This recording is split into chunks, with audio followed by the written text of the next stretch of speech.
Hi friends, ಎಲ್ಲರೂ ಹೇಗಿದ್ದೀರಾ? ಎಲ್ಲರೂ ಚೆನ್ನಾಗಿದ್ದೀರಾ ಅಂತ ಅಂದ್ಕೊಂಡಿದ್ದೀನಿ. ಫ್ರೆಂಡ್ಸ್, ಇವತ್ತಿನ ವಿಡಿಯೋದಲ್ಲಿ ಸಿಂಪಲ್ಲಾಗಿ ನಾವು ಮನೆಯಲ್ಲಿ ಒಂದು ಆಲೂಗೆಡ್ಡೆ ಇದ್ದರೆ ಈ ರೀತಿಯಾಗಿ ಅನ್ನದ ಜೊತೆಗೆ ಸೈಡಾಗಿ ತಿನ್ಕೊಳ್ಬೋದು. ತುಂಬಾ ಚೆನ್ನಾಗಿರುತ್ತೆ, ತುಂಬ ರುಚಿಯಾಗಿರುತ್ತೆ. ಇದು ಹೇಗೆ ಮಾಡೋದು ಅಂತ ನೋಡ್ಕೊಂಡು ಬರೋಣ ಬನ್ನಿ. ತುಂಬಾ ಸಿಂಪಲ್ಲಾಗಿ ನಾವು ಇದನ್ನು ಫ್ರೈ ಥರ ಮಾಡಿಕೊಂಡು ಅನ್ನ ಜೊತೆಗೆ ನಾವು ತಿನ್ಕೊಳ್ಬೋದು. ತುಂಬ ರುಚಿಯಾಗಿರುತ್ತೆ.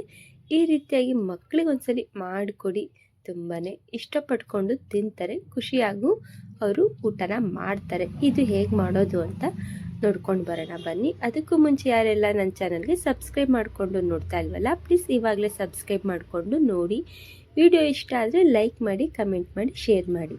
ನೋಡಿ ಫ್ರೆಂಡ್ಸ್, ಇವಾಗ ನಾನು ಒಂದು ಚಿಕ್ಕದೊಂದು ಪ್ಯಾನ್ನ ಬಿಸಿ ಮಾಡೋಕ್ಕೆ ಇಟ್ಕೊಂಡಿದ್ದೀನಿ. ಇವಾಗ ಅದಕ್ಕೆ ಎಣ್ಣೆನೂ ಹಾಕಿ ಇಟ್ಕೊಂಡಿದ್ದೀನಿ. ಇವಾಗ ನಾನು ಆಲೂಗೆಡ್ಡೆ ಎಲ್ಲ ನೋಡಿ ಮೇಲ್ಗಡೆ ಎಲ್ಲ ಸಿಪ್ಪೆ ತೆಗೆದು ರೌಂಡ್ ಆಗಿ ನಾನು ಕಟ್ ಮಾಡಿ ಇಟ್ಕೊಂಡಿದ್ದೀನಿ. ಈಗ ಎಣ್ಣೆ ಒಳಗೆ ನಾನು ಸೇರಿಸ್ಕೊಳ್ತೀನಿ.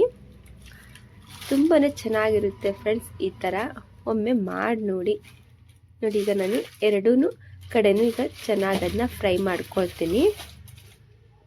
ನೋಡಿ, ಈ ರೀತಿಯಾಗಿ ಅದು ಸ್ವಲ್ಪ ಕೆಂಪು ಬರೋ ತನಕ ನಾವು ಫ್ರೈ ಮಾಡ್ಕೊಳ್ಬೇಕಾಗುತ್ತೆ.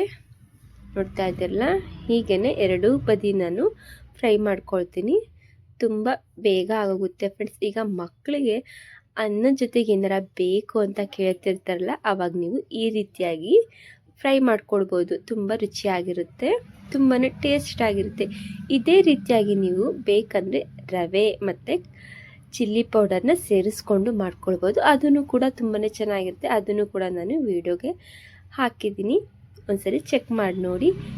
ಇದಕ್ಕೆ ನಾನು ರವೆ ಏನು ಸೇರಿಸ್ಕೊಳ್ತಾ ಇದ್ದಿಲ್ಲ. ನೋಡಿ, ಈ ರೀತಿಯಾಗಿ ಫ್ರೈ ಆದ ನಂತರ ಇದಕ್ಕೆ ಸ್ವಲ್ಪ ನೋಡಿಕೊಂಡು, ಖಾರಕ್ಕೆ ಎಷ್ಟು ಬೇಕಷ್ಟು ನೋಡಿಕೊಂಡು ರೆಡ್ ಚಿಲ್ಲಿ ಪೌಡರ್ನ ನಾನು ಸೇರಿಸ್ಕೊಳ್ತಾ ಇದ್ದೀನಿ. ನೀವು ನೋಡಿಕೊಂಡು ಸೇರಿಸ್ಕೊಳ್ಳಿ. ಹಾಗೆಯೇ ನೋಡಿ, ಇದಕ್ಕೆ ಸ್ವಲ್ಪ ರುಚಿಗೆ ತಕ್ಕಷ್ಟು ಉಪ್ಪನ್ನು ಸಹ ಸೇರಿಸ್ಕೊಳ್ತಾ ಇದ್ದೀನಿ. ನಂತರ ಇದಕ್ಕೆ ಸ್ವಲ್ಪ ಚಾಟ್ ಮಸಾಲನ ಸೇರಿಸ್ಕೊಳ್ತೀನಿ. ನಾನು ಸ್ವಲ್ಪ ಟೇಸ್ಟಿಯಾಗಿರುತ್ತೆ ಅನ್ನೋದಕ್ಕೋಸ್ಕರ ಅಷ್ಟೇ. ನೋಡಿ, ಇದೆಲ್ಲ ಹಾಕಿದ ನಂತರ ಈಗ ಒಂದ್ಸರಿ ಚೆನ್ನಾಗಿ ನಾನು ಮಿಕ್ಸ್ ಮಾಡ್ಕೊಳ್ತೀನಿ. ಇವಾಗ ನೋಡಿ, ಕೈಯಲ್ಲೇ ನಾನು ಮಾಡ್ಕೊಳ್ತೀನಿ. ಇದರಲ್ಲಿ ಕರೆಕ್ಟ್ ಅಂತೂ ಆಗ್ತಾಯಿಲ್ಲ. ತುಂಬಾ ಚೆನ್ನಾಗಿ ಬರುತ್ತೆ. ಕೇವಲ ಒಂದು 3 ನಿಮಿಷ ಸಾಕಿದು ಫ್ರೈ ಮಾಡ್ಕೊಳ್ಳೋದಕ್ಕೆ. ನೋಡಿ, ಈ ರೀತಿಯಾಗಿ ನಾನು ಫ್ರೈ ಮಾಡ್ಕೊಂಡು ಬಂದಿದ್ದೀನಿ. ತುಂಬಾ ಟೇಸ್ಟಿಯಾಗಿರುತ್ತೆ. ಒಂದ್ಸಲಿ ಟ್ರೈ ಮಾಡಿ ನೋಡಿ, ಊಟದ ಜೊತೆಗೆ ತುಂಬಾ ಚೆನ್ನಾಗಿರುತ್ತೆ. ನೋಡಿದ್ರಲ್ಲ ಫ್ರೆಂಡ್ಸ್, ಇವತ್ತಿನ ವಿಡಿಯೋದಲ್ಲಿ ತುಂಬಾ ಸಿಂಪಲಾಗಿ ಮಾಡ್ಕೊಳ್ಬೋದು. Thank you for the watching. Okay, bye bye.